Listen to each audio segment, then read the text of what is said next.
This is Defenders TV Podcast, episode 140, where we're talking about Jessica Jones, Season 2, Episode 3, aka Sole Survivor.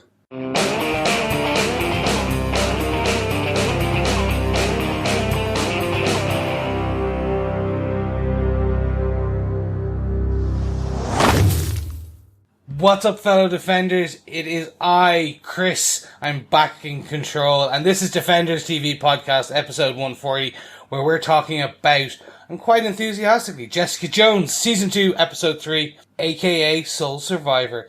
And, actually, not the Soul, S-O-U-L Survivor, we're talking about S-O-L-E Survivor. I've had some bad spelling mistakes this week. I'm one of your hosts, Derek. Yes, and I'm one of your other hosts, Jeff Probst.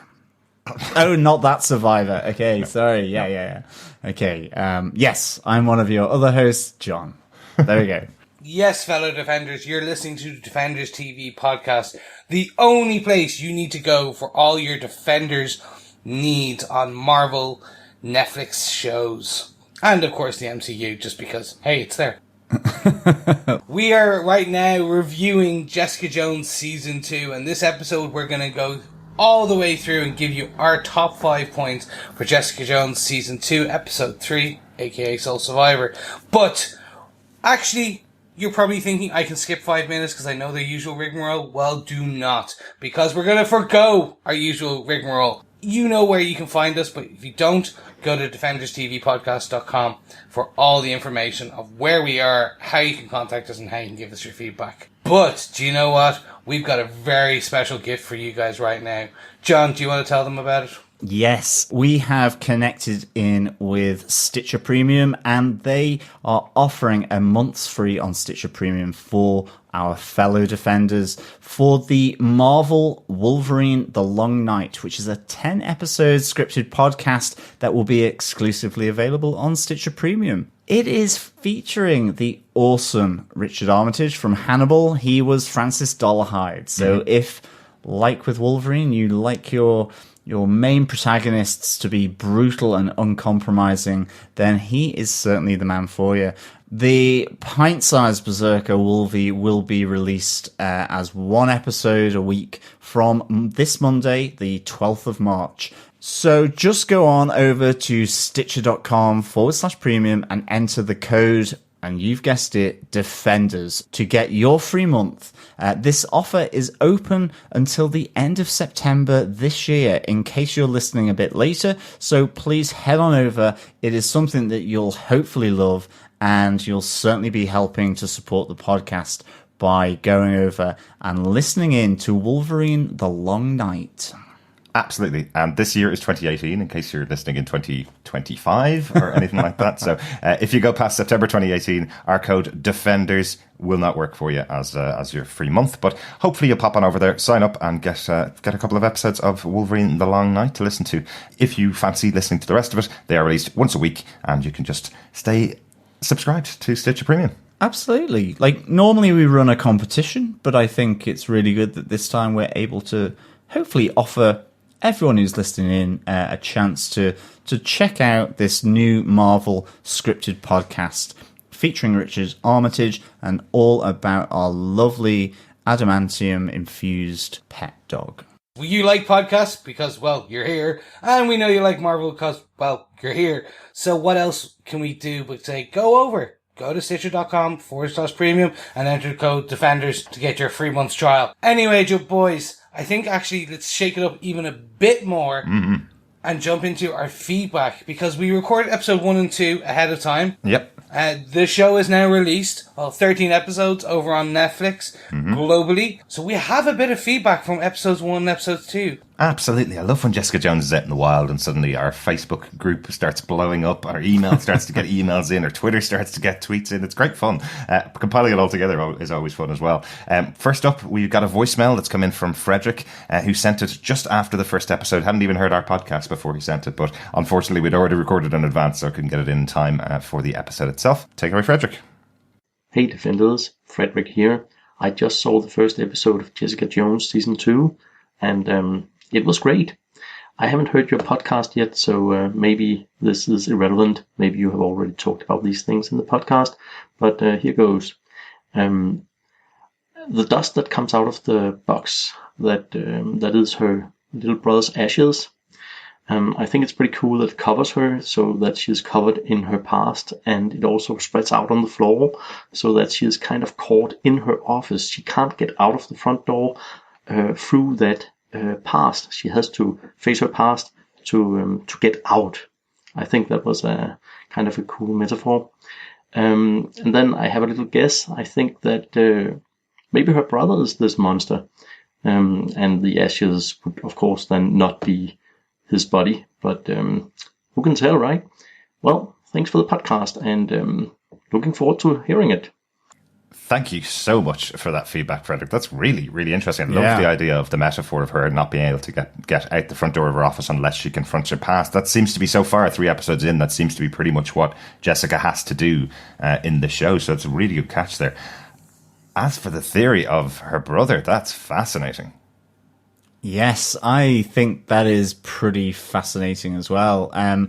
And certainly after watching this episode as well, episode 3, I have another little theory as well that kind of links in with that. And maybe it's the same about the old meat face, I believe that it's referred to by Jessica, the meat face in the IGH facility. So yeah, I'm kind of with you there, Frederick, on that theory. I think it sounds pretty cool and would be awesome, I think. Yeah, if only this was a video podcast, because you could see my eyes as you mentioned those words. I was like, ooh, did not think about that. Mm-hmm. So yeah, let's see how it turns out.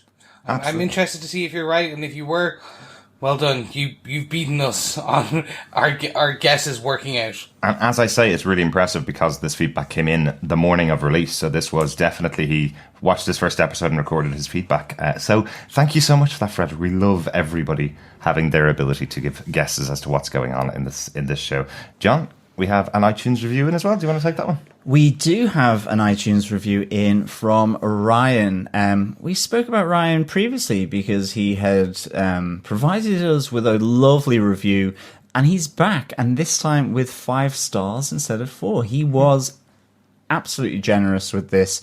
He goes, "Hey guys, I'm back with a 5-star review this time. So glad to have Jessica back on our TV screens. I'm loving the storyline so far.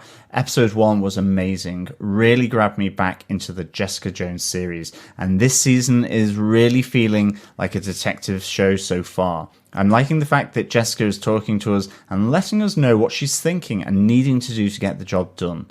Looking forward to the rest of the series and your guys' review on it. Keep up the good work, Ryan." Thank you so much, Ryan. Yeah, it's a real nice change, I think, for this episode, where we're really getting a sense of how Jessica is feeling through her chit chat with Trish and with Malcolm.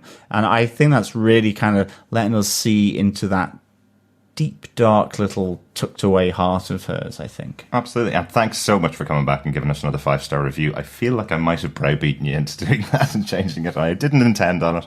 My apologies, Ryan, but thanks so much for listening. It's really good to have you back on. Don't worry, Ryan. He is keeping me and Chris tight on the leash as well with regards to our episode watching. Yes, thank you very much, Ryan. Gentlemen, let's move over to Facebook because we have a bit of feedback for episode 1. Our fellow defender Ronaldo, also part of the collective with Into the Night, the podcast, as a host, he came in to say, what a solid way to return to Jessica Jones. Seemed fresh and exciting, but at the same time, it seemed like slipping on an old glove. I really like Patsy's expanded role, and maybe wasn't paying too much attention, but I'm eager to see what the deal with Hogarth is.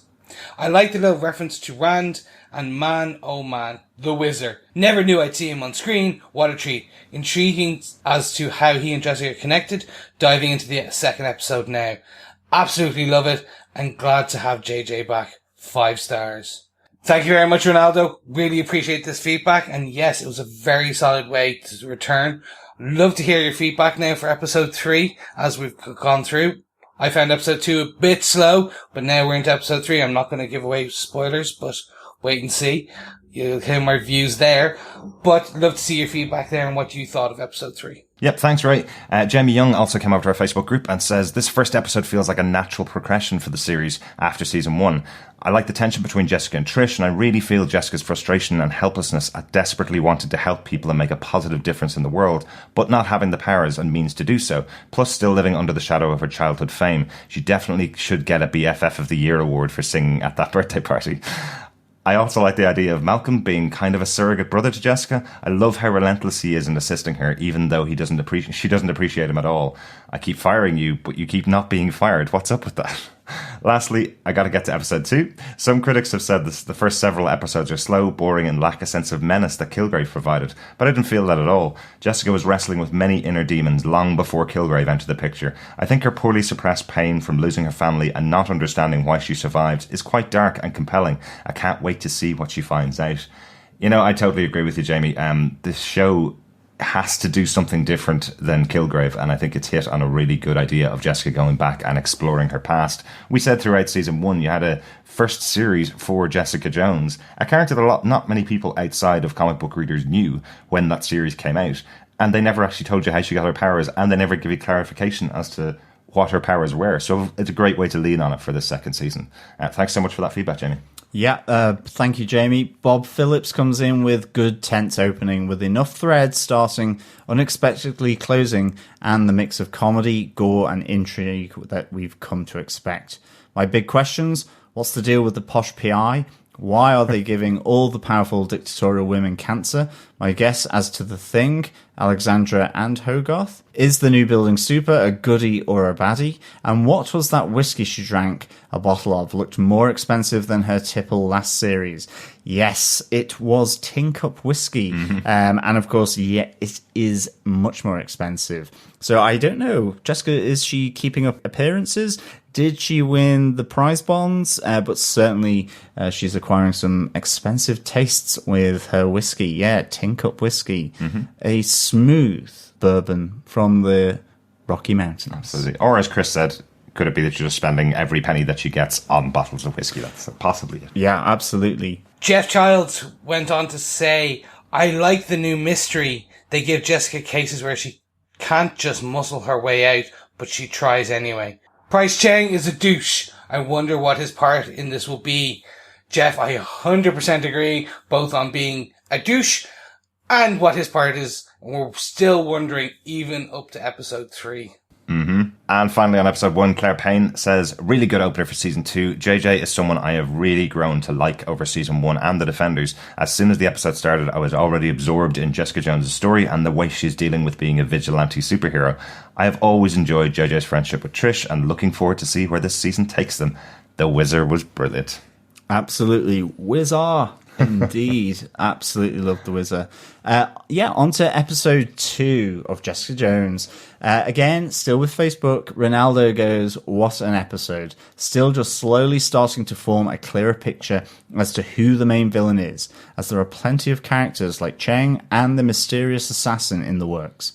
Hogarth's plunge into self-destruction was very well done too, and Patsy's confrontation with her former director to tease information out was a handy subplot. Rebecca De Mornay was outstanding, I thought, as the mother of Patsy, and I liked how they fleshed out Malcolm's character. We think there's more to Griffin than a pretty face too. We shall see. Yes, there's a few pretty faces in Jessica Jones season 2. What with Griffin, with Trish, but also Malcolm has certainly got his door open this season, and dare I say it, it's slightly revolving. Jamie Young jumped over to our Facebook group and gave us feedback saying, damn Simpson, that escalated quickly. I was thinking he and Jessica would become allies, but it doesn't look like that will be happening. No. With a broken neck? Who knows? It is comic books. He may come back to life. Who knows? Absolutely. Jeff Childs says Scroty Sense was disgusting and hilarious. Absolutely. Scroty Sense. Absolutely. So good. I'd love to say that is my form of Spidey sense, but that's disgusting. Claire Laffer goes, Griffin must be evil. He's British. Absolutely, Claire. All British are evil. says our British host, and Claire is also a British host as well. She is. You're all allowed to say that. We're not allowed to say that, Chris, are we? I don't know. Can we get a Minority Report on that? Is it a racist thing to say? I think if we say it, we get arrested. Jean's totally able to say it, and Claire's totally able to Absolutely. say it. Okay. Well, I'll just go back to my Scrody Yeah, sentences. absolutely. No one from Britain has ever been evil. Ever. Indeed.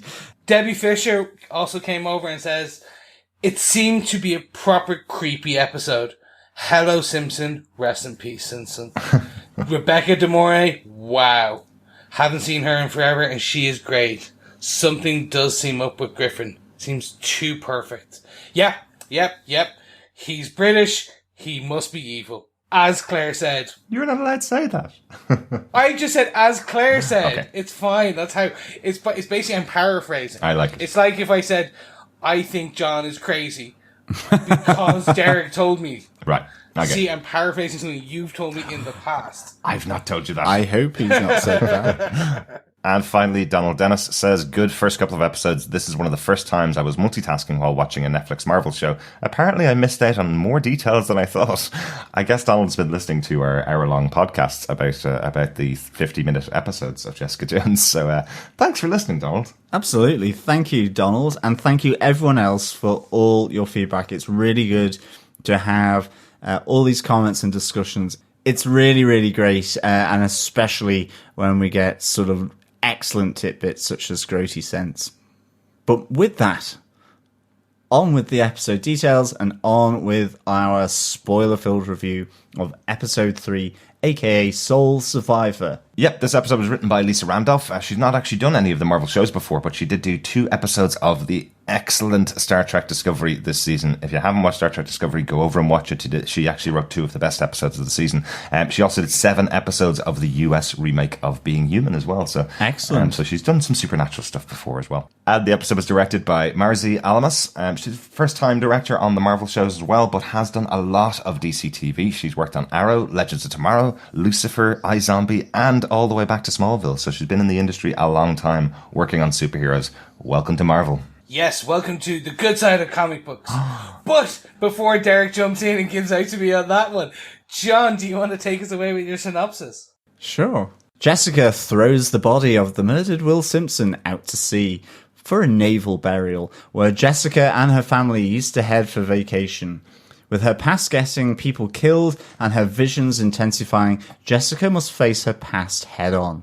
With the help of Trish, they begin investigating the mystery killer of former IGH patients. Jessica returns to the IGH clinic, where she comes across a new lead about a Dr. Leslie Hansen, who used to work at the facility.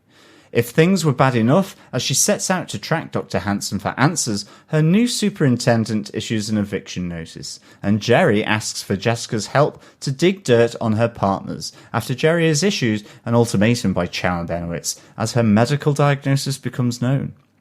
Later in the day, at Dr. Hansen's apartment, Trish and Jessica find an unidentified body in the basement. As the local hospital morgue attendant is bribed to help identify the body, Trish tries to lure Dr. Hansen from hiding by publicly naming her on Trish Talk. The ploy seems to work, and Trish agrees to meet her until Jessica puts a paparazzi stop to it, faking the breakup of Trish and Griffin. Jessica heads to the meetup point in a bar, where she grabs a quick sneaky pint, should I say whiskey, before confronting Dr. Hansen about the heinous crimes of IGH. As Trish is in lockdown with Malcolm sitting on her, she learns that the unidentified body is in fact Dr. Hansen.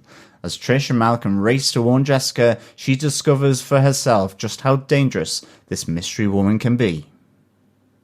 I love the fact that Malcolm was sitting, potentially should have sat on Trish. Go over there and sit on her. Yes. And I have to say, that opening where, you know, you have the opening vista of the sea, and that thing just comes flying across. I thought it was Jessica skimming stones or something like that on the beach. I didn't realise that she had just thrown Will Simpson's body out to sea. It's not a great way to treat an old friend It or an old was flame hilarious. for Trish. It was so funny.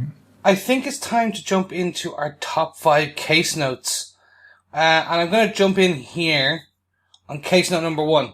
Mm-hmm. And I think, I'm not sure which of you beautifully titled this, but it's called Trish Goes Nuclear. Always me. It Chris. wasn't me. I'm not that good a writer. Well, neither is Derek, but it's still quite good on this to try. Mm-hmm. So Trish goes nuclear. I'm really, really liking this.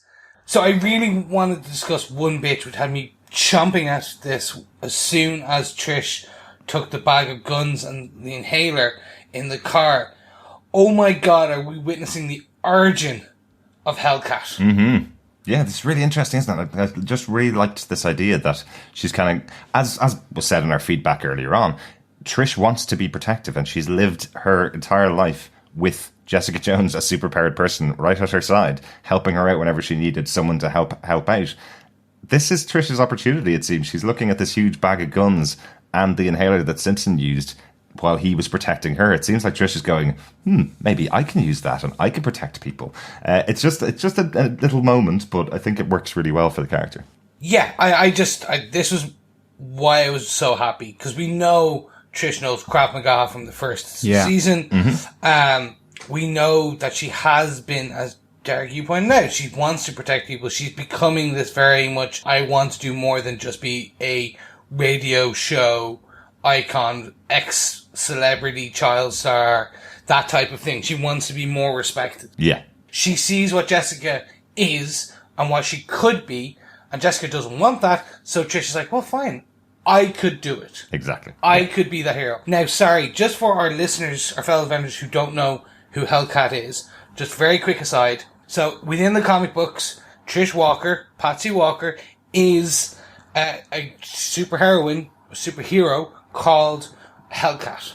Mm-hmm. And I'll take more into who that is later on. But as of right now, she wears a red wig, she has a big blue face mask, and a yellow and blue kind of superhero costume. Mm-hmm. She's gone through ups and downs, different teams. She's never been like a very big character.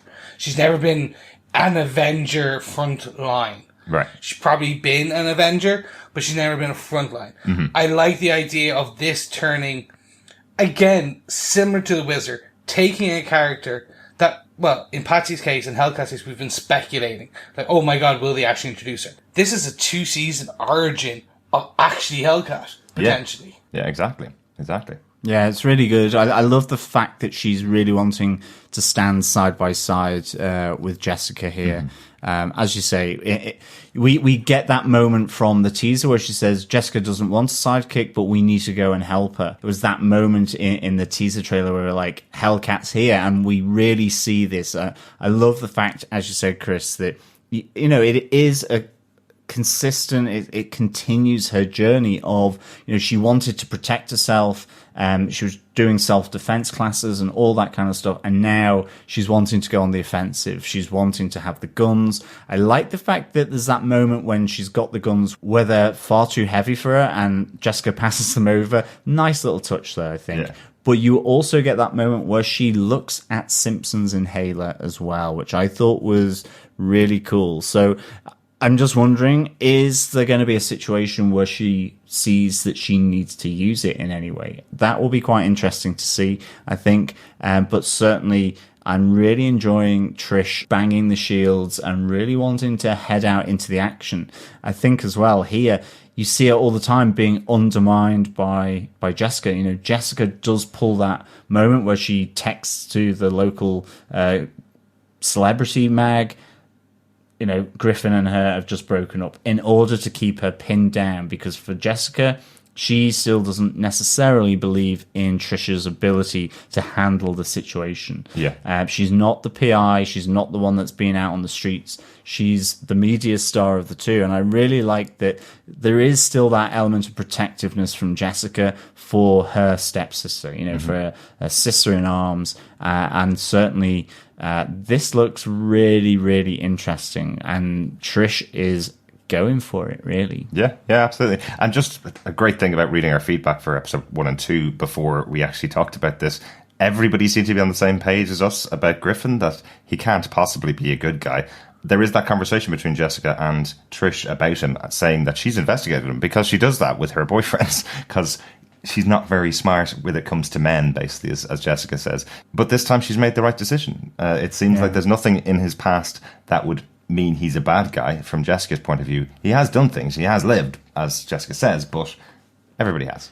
But he is there fiddling with her laptop as well after he's come in. So it's kind of like, what is happening there? He seems to... Is it just simply that he's trying to steal her story? Or is there some kind of darker purpose there? But I quite like the idea that there's that trouble between Trish and Griffin. You know, I love the sly comment from Jessica as she walks out going, aren't relationships great? When the fact that Trish hasn't been telling Griffin where he is, he's absolutely worrying himself sick over it. So I really, really like that.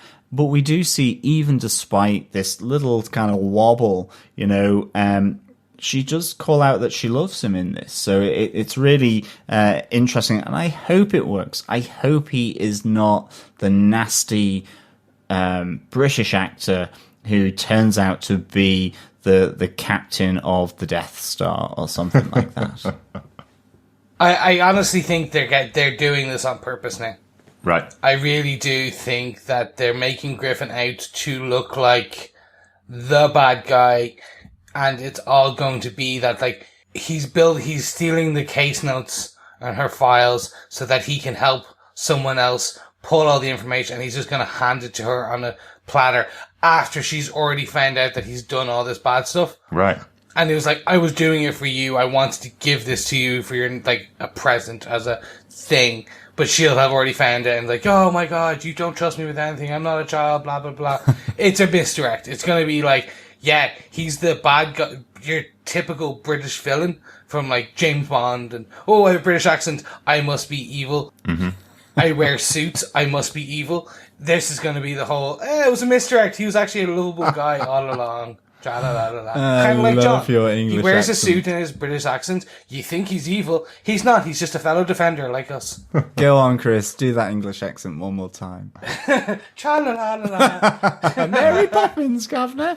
Yeah, it's funny as well because I really like, even though I was saying that Jessica's looking after Trish, I love the fact that Trish tries to, in her own way, tries to look after Jessica by sending her to the shrink, the pseudo mind control shrink, which is very Kilgravian of her in a sense. The fact that she's trying to get some hypnosis to pull out those inner demons that even Jessica has identified as, you know, she needs to face these head on because they're starting to get people killed, like the Wizard, like Simpson. So I really like that. And I have to say, I love the fact that during that session, there was no safe place that Jessica could think of except for the bar between 9th and 4th Street, because they give pretty good measures and there's free hot dogs. I thought that was quality. You know, that real sly sense of wit in this show is something that I absolutely love. It's so good. Absolutely. I love that when Dr. Tybalt says to Jessica, think about a place like maybe a vacation spot at a beach or something, and Trish is in the background going, no, not that. But this is Dr. Tybalt that's brought in. So we mentioned this back in episode 1 that he was supposed to be appearing on Trish's radio show, and in the comic books, that's the character, the Ringmaster. I think I can pretty much clarify this is not going to be the villain of the series. Doesn't look like the right villain of the series, but that is definitely Dr. Tybalt that was mentioned before in the show. So yeah, this is the typical Netflix Marvel thing. This is our Melvin Potter, the Gladiator, from Daredevil. This is, hey, you're in here, you're going to help advance a plot, but you're not going to get the stilt legs or the superhero powers. Right. This is just, hey, it's a nice nod to people like us who go, oh my God, I know that name, kind of thing. And isn't it cool that in Daredevil, that character was a person that built Daredevil's suit? In Jessica Jones, that character's like a psychiatrist that might be able to cure Jessica of some of her problems. So, very different take on a minor comic book character in absolutely. Netflix. But I think moving on to our second case note, the medical disclosure. Yeah, Jerry Hogarth. Not only do we find out that Chow absolutely does not like Jerry Hogarth, we see that she has got ALS, amyotrophic lateral sclerosis. So this is, you know, she's got a degenerative neurological disease. And do you know, I absolutely think this was like amazing for Jerry Hogarth. You know, this is a woman who is massively intelligent, massively professionally successful, and I loved the fact and the moment when Jerry, you know, we see her pushing away Foggy Nelson in fantastic little cameo from him, but we see her go kind of cap in hand almost to Jessica. And I have to say, there's one of the best moments of this episode for me where Jerry really is, you know, just saying, I'm alone, I'm estranged, all I have are my clients, my firm, and the name above the door. You know, I only have that, and if I lose that in any way, what do I have as some kind of legacy, in a sense? Yeah. And I thought the way that was delivered, you know, to Jessica, and they've not had the closest of relationships. Even the start of it is massively frosty. Jessica is like going, no, don't sit down. You've got my time. You've got 5 minutes. I thought this was really so well done. I think Carrie-Anne Moss just delivered that idea of losing control so well. Absolutely. And Chris, we talked about this back in episode 1 when we found out that she was sick, and you were kind of thinking it might be something else, and I was thinking about another character having cancer, effectively, is what I thought it was at the time. What do you think of the decision for the ALS as being the illness? I can't say that I love ALS. I love the choice of them going down this route.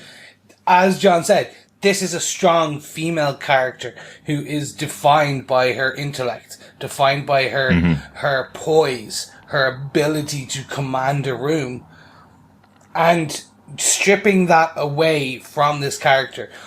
But even that, it's not an immediate. It doesn't take immediate effect, and I think that is the thing. We hear what she says, that this is going to slowly disintegrate her life, and she cares about her legacy, not about now, because she said, I have buckets of cash. And then the joke, the dry wit you talked about earlier, saying she was like, I plan on spending it all. She's gonna blow through her money, but still wants to maintain that her name, Hogarth, is on that door at the end of this. Yeah. As John said, that scene with her and Jessica, right now, that is potentially my favourite scene in this whole damn show. Yeah, me too. It was just so powerful, so raw, realistic. Because you can imagine, I wouldn't wish this on my enemies. Like, and that's quite true. I know someone who went through ALS, and it is a horrible, horrible thing. Yeah.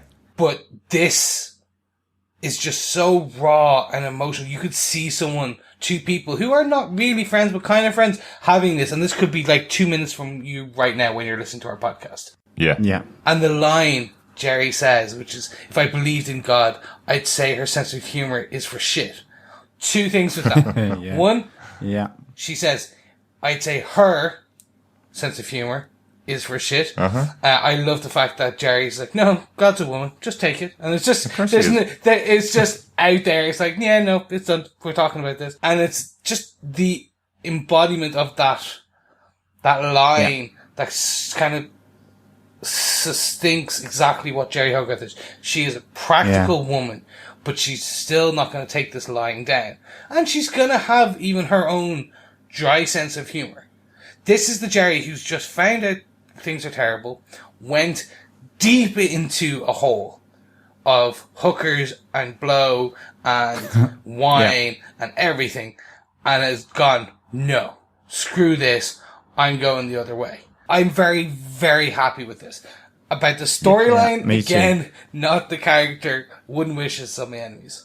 Absolutely. Yeah, I think as well, you know, it comes from the second episode where we see her doing the drugs, again, that contract, and then she lays herself bare to Jessica, and Jessica can only but just listen and say, I will do this, you know, in a sense. I thought this was done so well. As you say, Chris, I think this is probably my favourite bit of the show so far, just because of who it is. You know, Jerry's not someone you can warm to necessarily, but it is that idea that everyone can have these moments where they just feel like they want to collapse and fold in, you know? Yeah. But she's still fighting. Absolutely. And it is interesting that she goes to Jessica for help when another lawyer has walked into her office, as you kind of mentioned earlier on, John.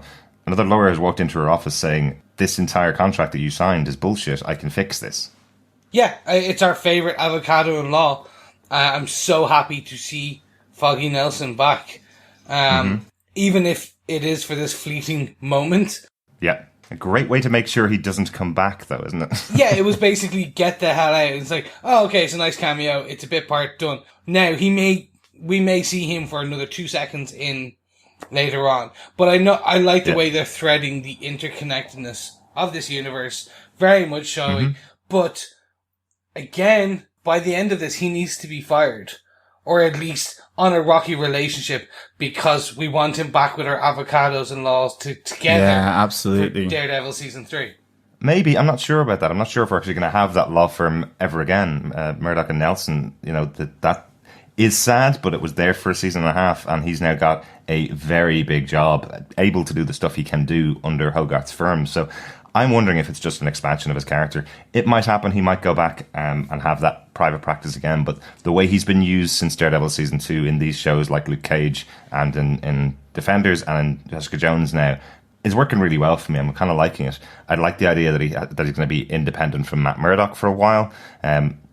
When they do eventually meet back up, I kind of like the idea that he has something else going on and it's not dependent on Matt. So they could absolutely still be friends and still have all their exciting adventures going on with him still working under Hogarth and making a lot of money and getting his haircut much better than he used to when he was in there.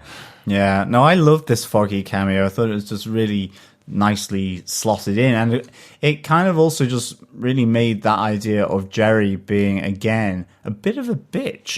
You know, do you think that we've just shared the stand together in the courtroom that we're friends? It's like, maybe put your head in the sand and not up my ass. I love that phrase. That is so good, you know. And she challenges him, you know, what right do you have to involve yourself in my affairs? And then she goes to Jessica, because she does see Jessica as a friend, rightly or wrongly. Well, you know, at least in some Jerry Hogarth special way she does, but not necessarily Foggy. And that's what made this Foggy cameo so good. I just think it worked. Yeah, I think it worked. I really don't understand why Jerry is looking to Jessica, other than she is the most straight-talking person in the world.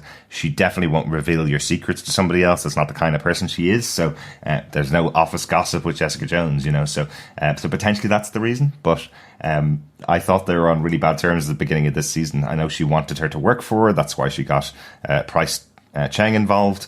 But I didn't really see her going to Jessica, but she's desperate times, I suppose. Well, I think it's more that Jessica is known to get results. Yeah. She's able to ferret out the dirt where no one else is.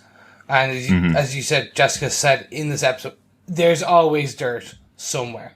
Yeah. So I think that's why she's gone.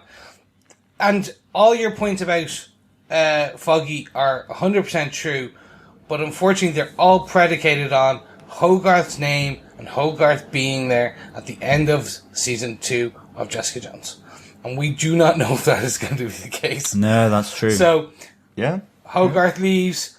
Maybe we end up having Hogarth, Nelson, and Murdoch in season 3 of Daredevil.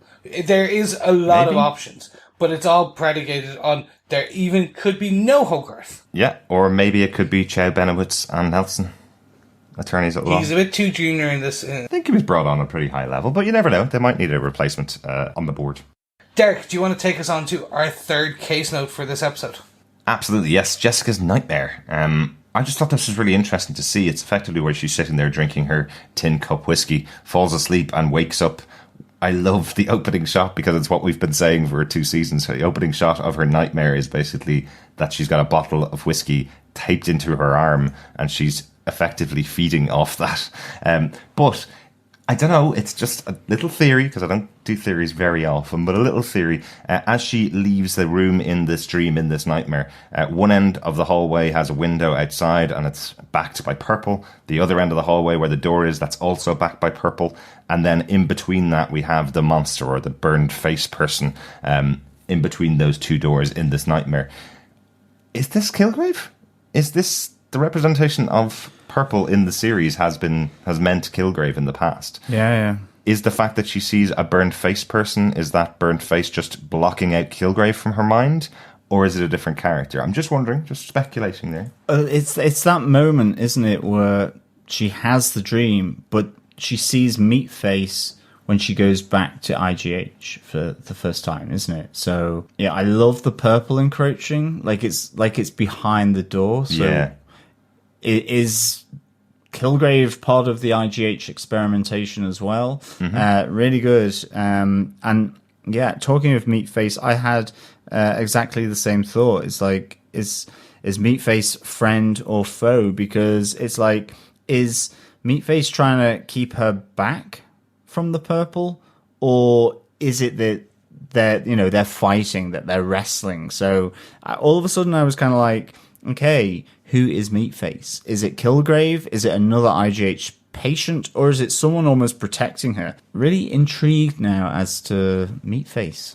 Yeah, I'm so happy that when we saw purple, I was a bit like, oh no, here he comes. I would have loved if they had kept David Tennant, who played Kilgrave in season 1, his usage a secret in season 2. Unfortunately, we knew through photos from set and released official photos from Netflix that he is part of season 2.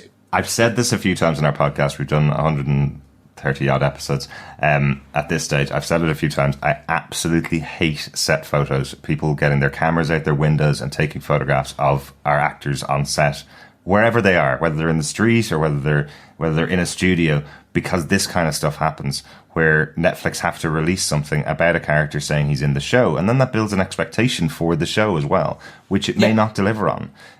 You know, they had to now release that a character that had died in season 1 is coming back for however many episodes he come back. I stopped reading anything about it. How he may come back for 5 minutes in episode 7, but because that photograph was released of the two of them on set together, we know Kilgrave is going to be in the series at some point. So, here's my speculation. Kilgrave is not alive. Kilgrave is dead. The purple in the nightmare, and the actor we see as Kilgrave later on, is her mind dealing with being a killer. She is a killer because of Kilgrave. Yes. Yeah. As she said it, I killed someone, ergo I am a killer. So therefore, I think what we're seeing here is she's going to have some form of another dream, or a walking nightmare, or something, and what we'll have is Kilgrave talking to her going, kill her. Just kill it. Kill it. Kill. That will be her killer persona. We will then get some other persona of this burned person, who I right now think is a friend from when she was in the IGH facility, and will turn out to be the runaway, that character piece. It's like, run now, get out of here. And you'll have that, the devil and the angel on, well, the purple man and the meat face on the shoulders. Interesting. And that's where I see this going. I loved the use of purple, but if I hadn't have known Kilgrave or David Tennant, I was in this season, even for like 2 seconds, I would be breaking my shit when I saw this scene, because I'd be like, oh my god, he's back, ah! Yeah, absolutely. Have you thought as well, I just wondered, is it the ripples of Kilgrave still in her mind? You know, there's that idea, certainly from season 1, that he controls you. It's about the distance he is from you, but the length of time that he's had you under his power, and that, you know, Jessica was in his presence for an awful long time, being manipulated. There's these ripples of Kilgrave here. So as you say, Chris, his past intrusion and forcing himself on Jessica is still there with her, that trauma, and that's how she's either projecting it, as you say, or that it is his presence still affecting. I mean, for example, is the guy still up against the railings peeing his pants forever? I hope not. I'm I sure hope that's not been too. sorted. So the other person that obviously Meatface could be is our case note number 4, Dr. Leslie Hansen. I love this one. This was the pickup moment for me. Right? On this episode, speeding up the storyline, speeding up. This was like, okay, now we're into case number 2. Now we're into second season. Things are chugging ahead and picking up speed.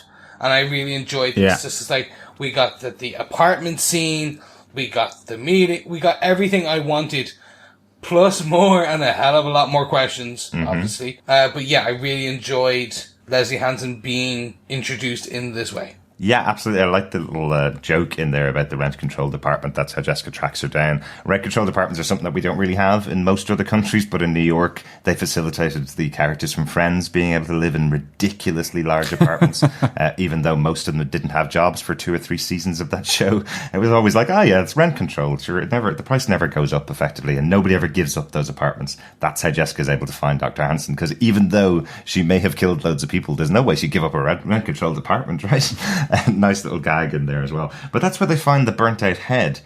And through the episode, we have the bribery of the worker in the morgue, who discovers that head is the actual Dr. Hansen. So this person that we're calling Dr. Leslie Hansen throughout this particular point is not Dr. Leslie Hansen. No. And we'd speculated right back on the season 2 trailer that was connected to Maya Hansen, a character from the comic books who appeared in Iron Man 3, that there might be some kind of connection between the two of those. They were doing some kind of small screen to big screen connection, but there's nothing there at all. This character, who has very similar abilities to Jessica, only she's stronger and faster and can jump higher. She has no connection, and we don't know her name yet. So we don't know what to call her. But she still could be Leslie Hansen. We just don't know. Like, is Leslie Hansen, was she the one who fueled the spark that ignited Meatface and potentially Kilgrave and Jessica and the Wizard? Could she be the Professor X? Well, I'm presuming the guy in the morgue who did the tests on the head that was left in by Trish and Jessica, who checked the dental records and checked that and confirmed that was Dr. Leslie Hansen, that this person isn't Leslie Hansen now. We don't know who she is, but we know she has some of the powers. So probably another test subject of Leslie Hansen, and that's why she got killed. That's possibly the way it was, that she was the one that killed Leslie Hansen, because who likes these powers in this universe? I think potentially there are, where they close a door, they open another window. Yeah. I loved the last scene of this. Mm-hmm. Where you see Leslie rushing, that back and forth, that first moment of where she starts pushing the desk back at Jessica. Yes. And then, like, you see Jessica go, oh, and then as Leslie shoves it, and you see Jessica act surprised. That was like, this person's more powerful. Then the bar fight, then poor Malcolm getting almost clotheslined by the thing, and then the rush and jump and looking over the building. That was cool. Yes. She can't fly, she can jump, but we know Jessica can fly, so it's okay. That's how Jessica will learn to control her flight in this season. Nope, ain't gonna happen. But no, it was quite cool, and those moments where she actually gives Jessica some real background as to who she is, where she came from. She confirms that Jessica died. For those 20 days, she died on the table, and then she came back to life with the abilities. She wasn't given the abilities by IGH. That wasn't the purpose of the experiment. The purpose of their experiment was to bring her back to life, which is interesting. That is slightly different to what we had thought from these previous IGH experiments that had gone on. So it does seem like everybody that's been subject to this dies and then comes back to life. That's quite interesting. And also to know that effectively Jessica Jones is a zombie. Okay, gents, so we move on to case note number 5. John, do you want to talk to us about a certain visit to a landlord? Yes, Jessica has been evicted from her apartment. That douchebag, Oscar, his superpowered individual sort of bent at the moment, he has evicted her. But I love the fact that we get to see Malcolm pimped out by Jessica to the landlord, who also then explains how and why Oscar is so dear to him. He's got his Cambodian boyfriend coming over, and Oscar is a master forger. So I wonder if there's any Marvel master forger characters. In the same way that you've got Melvin Potter that we were talking about before, being effectively a superhero tailor. Is there a master forger in the Marvel universe? Maybe. Called Oscar? I don't know. Not entirely sure. But nonetheless, we see here, get a bit more backstory about this guy and why he maybe is so against Jessica. And it's not necessarily because he's anti-superhero, but more because she brought the cops to his door.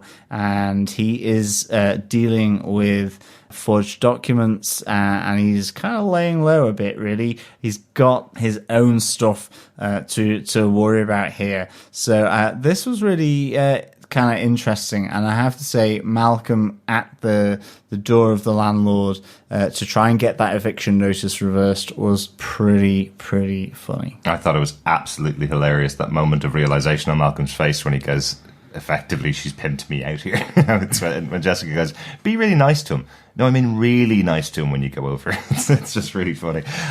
Poor Malcolm. I just love that this gave Malcolm, or showed Malcolm, the lengths and Jessica will go. The type of character Jessica is. And I'm wondering if that's going to have some knock-on effect in episode 4 now. Maybe. Is he going to rise up to the challenge and confront the person who's been firing him every 10 times a day? Yeah. Or is he just going to roll over, literally, Sit for back the and take landlord? it. Yeah. Will we see a secondary visit to the landlord? All these things, I'm just like, yeah, this is going to get interesting. I do like the landlord just kind of going, no, my time for that's over. As if, if you'd come to me 5 years ago, I could have reduced your rent for you maybe or something. But now I've got my Cambodian boyfriend coming over. I'm over all this. That won't happen anymore. Just thought it was a fun little scene with them. One note for me after our case notes, if that's cool. Just because it's connected with this scene. I like the fact that when Jessica breaks into Oscar's apartment, we get her talking to his son Vito, who's totally adoring fan of superheroes. You hear him talk about the fact that he has a Captain America toy in his room. And does Jessica know Captain America? Captain America appeared in the first issue of Jessica Jones. He was one of the big superheroes that was there. And the characters do have kind of an interesting relationship. She doesn't meet him very often, but he is very supportive of who she is and reaching for the best Jessica there is, kind of thing.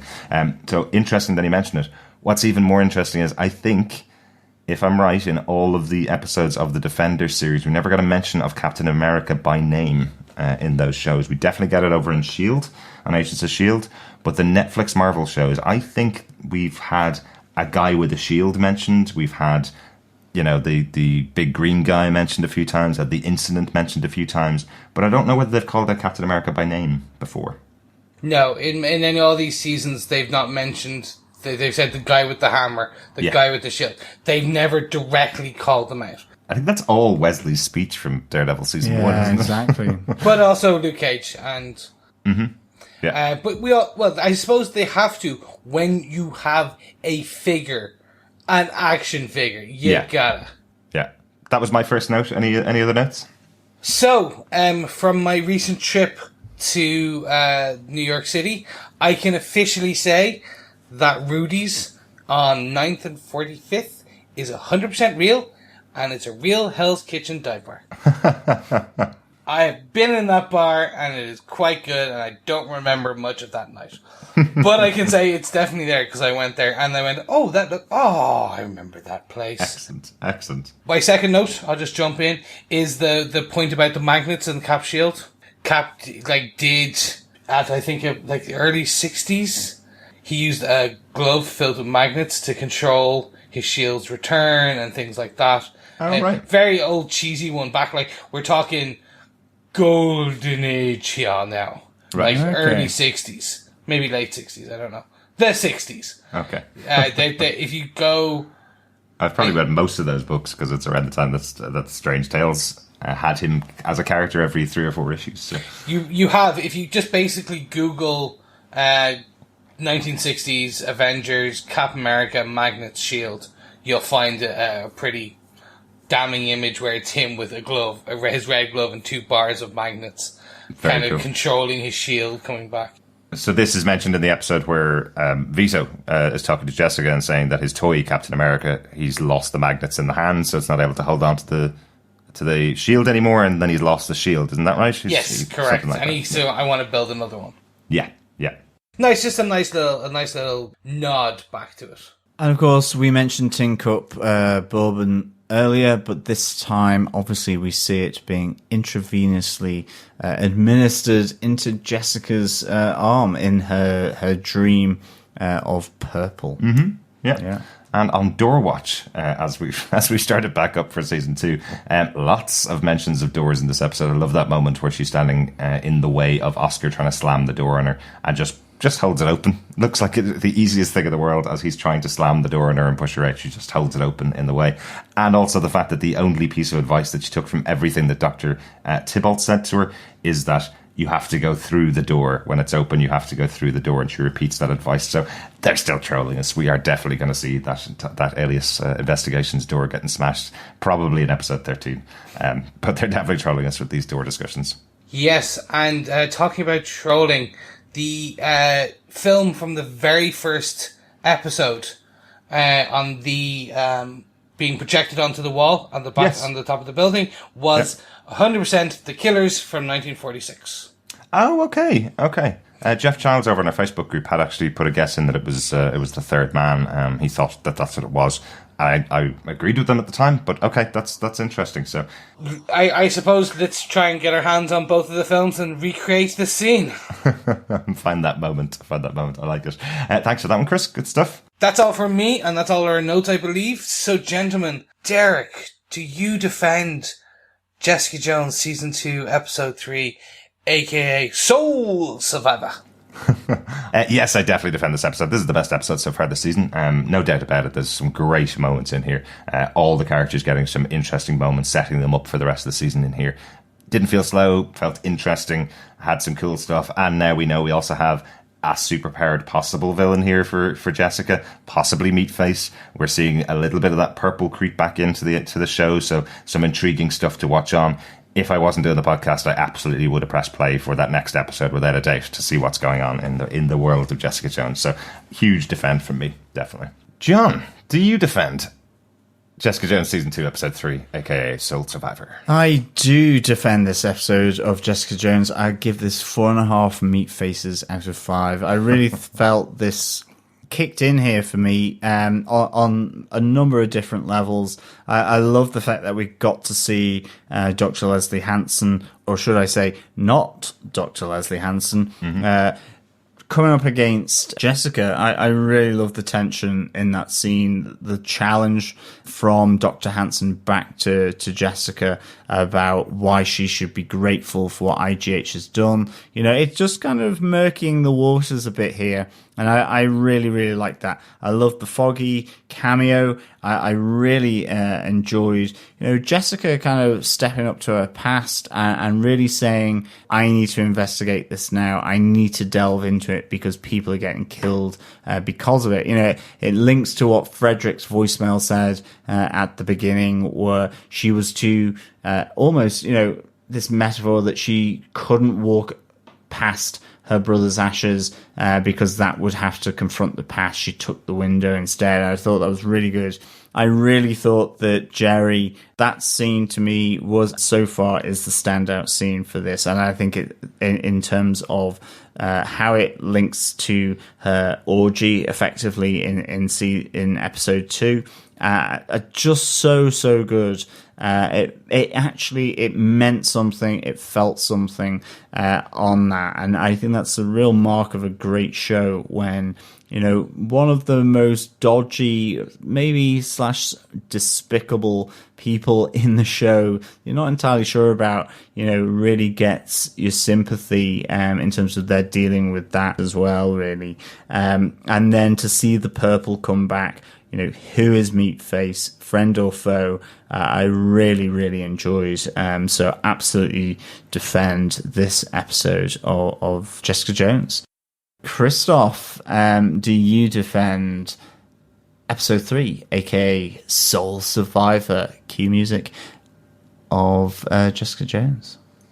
Yes, I do. I was starting to feel apprehensive that this was going to be equally as slow as the second episode. As soon as I turned it on, though, all fears or apprehensions were alleviated. This was a top-notch episode. The scene with Jerry, the scene at the end, just everything about it. Basically, what they did was they said, okay, we've given you enough Basil exposition. Now we are into 100% season 2, case 2. This is what you want to see. This is everything you need to know. The disclosure scene just hit me hard. Just so good. Like, if one scene could get an Emmy nomination, this would be for me. Right. If you can just nominate a scene versus a series or an episode, this would be it for me. The potential of Hellcat's origin starting here, this is where I'm really interested to see where that storyline goes. And to top it all off, we're starting to see the true colours of the evil British man in the suit, Griffin. But I have no idea why I am so afraid of evil British men in suits. Derek, could you tell me why? It's because you've known John for about 13 years, isn't it? Yeah, that's probably about why. I never wear a suit. How could you possibly afraid of me? That's true. Ladies and gentlemen, fellow defenders, John never wears a suit.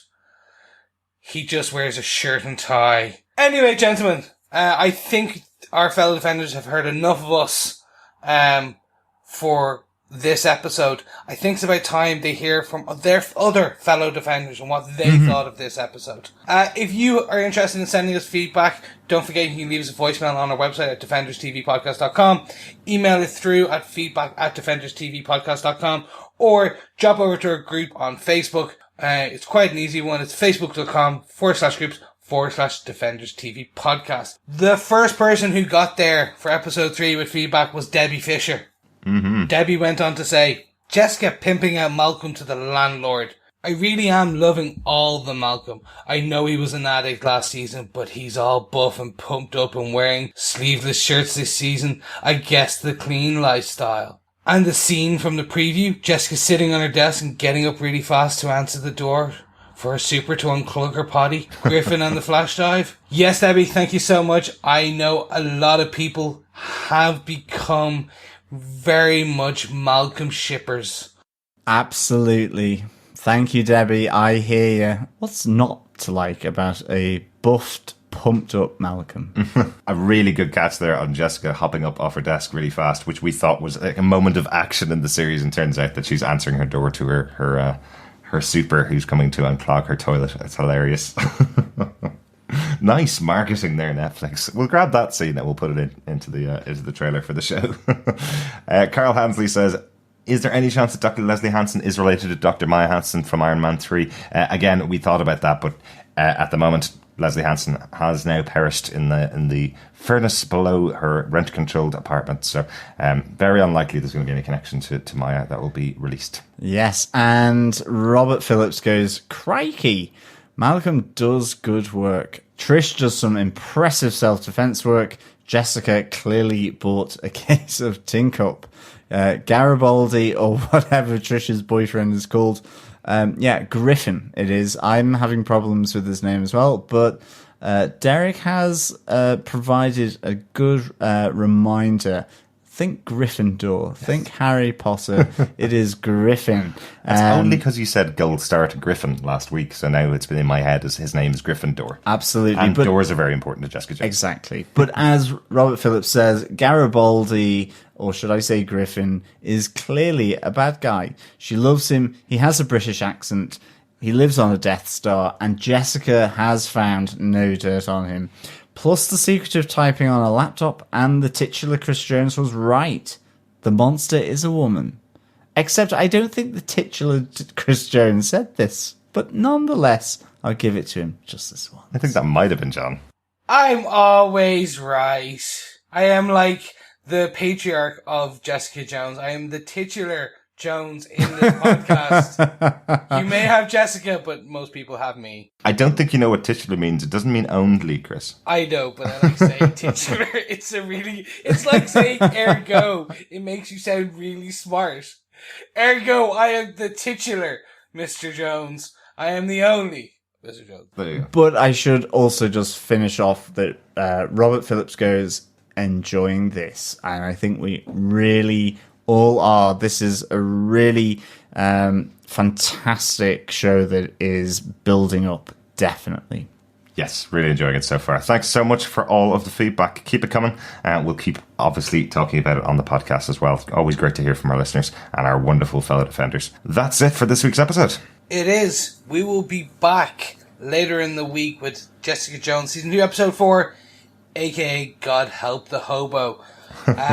You can always find us if you want to talk to us between those sessions on our group on Facebook or on Twitter at DefendersCast.